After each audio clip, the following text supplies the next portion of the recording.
So the Giants have officially retained the offensive coordinator Jason Garrett, and I will say first of all, a lot of times, especially these days when the Giants are not doing too well, fans don't agree on certain topics. It's not like a consensus agreement. It's like a lot of times Giants fans disagree on things. And the one thing I saw the entire last season and this offseason was the Giants should probably move on from Jason Garrett. And of course, the Giants do not move on from Jason Garrett. Now, I will say, I've always been a person that doesn't like when people say, fire this guy, fire that guy, and don't offer a replacement candidate because that's just like obnoxious. Like, you don't know who's going to replace him. So, for Jason Garrett, I don't know who was out there as a potential replacement offensive coordinator. I mean, Freddie Kitchens is on staff. You maybe go him. That's risky, of course, due to his Cleveland days. And I feel like a guy like Mike Kafka, possibly, who's with the Chiefs now. He's a former Philadelphia Eagles quarterback. I remember we picked him off twice in 2011, I think it was. But, yeah, I mean, that could have been a creative guy because he came from the Chiefs. So that could have been a guy. But, like, even then, like, we don't know. These are a lot of unknowns. It's not like there was this home run candidate out there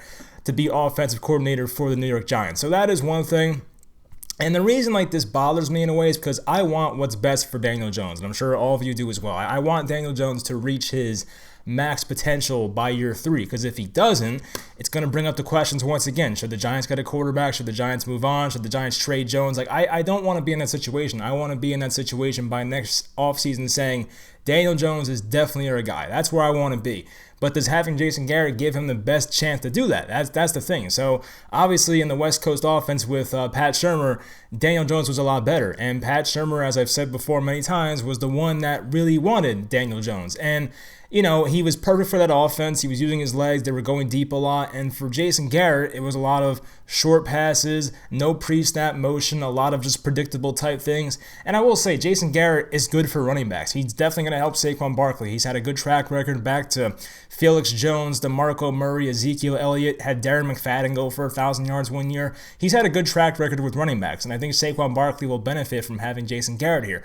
But what about Daniel Jones? And you can say Tony Romo was great under Jason Garrett, but I've always been under the belief that Tony Romo is one of the most talented quarterbacks I've ever watched. I think he's a very criminally underrated quarterback in my lifetime, at least. So that's my opinion. But, you know, Tony Romo was very good.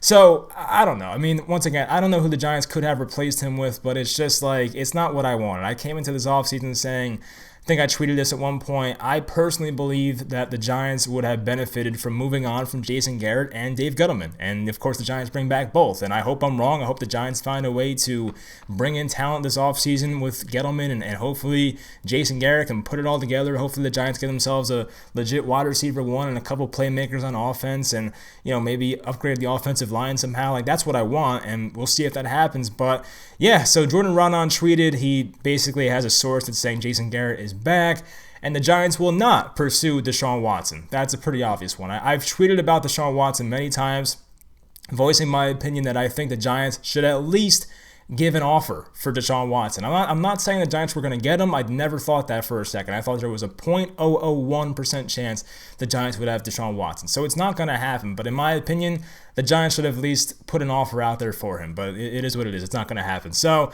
anyway, Jason Garrett's offense last year, these are the rankings. You can see them on the left side here. Total yards per game was 31st in the NFL. Passing yards per game, 29th in the NFL. Rushing yards per game was better, 19th in the NFL, still bottom half of the league. And then points per game, if there wasn't the Jets, we'd be in last, but it's 31 with 17.5 points per game in 2020's NFL, which is not good because we can tell by the numbers this year that due to the no preseason and all those things, the defense was the side of the ball that really struggled with this weird offseason, and the Giants still put up 17.5 points per game on offense, which is not good enough. They scored over 30 points one time, I believe, and that was due to a defensive touchdown by Kyler Fackrell against the Dallas Cowboys.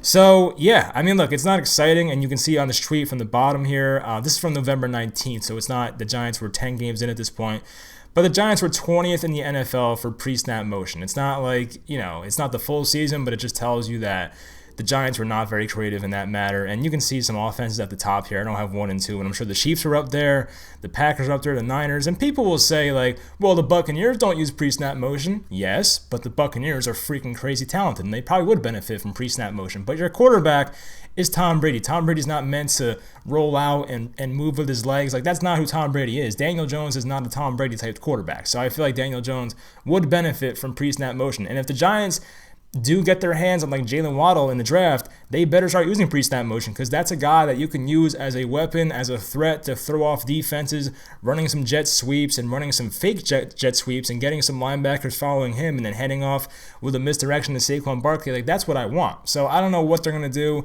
I don't really see Jason Garrett changing the offense all that much. And the other argument is that, well, we don't want Daniel Jones in like his fourth offense, or actually it'd be third offense in 4 years, because it was Duke, of course, then it was Pat Shurmur 2 years, then it was Jason Garrett. So we don't want him to have 4 OCs in a span, or 3 OCs in a span of 4 years. That's not what we want. We want some continuity. The Giants are big on that. I just don't know if Jason Garrett's the best guy for the job. And once again, there's not many great candidates out there. I've seen Bill O'Brien. I've seen Jim Caldwell. I've seen...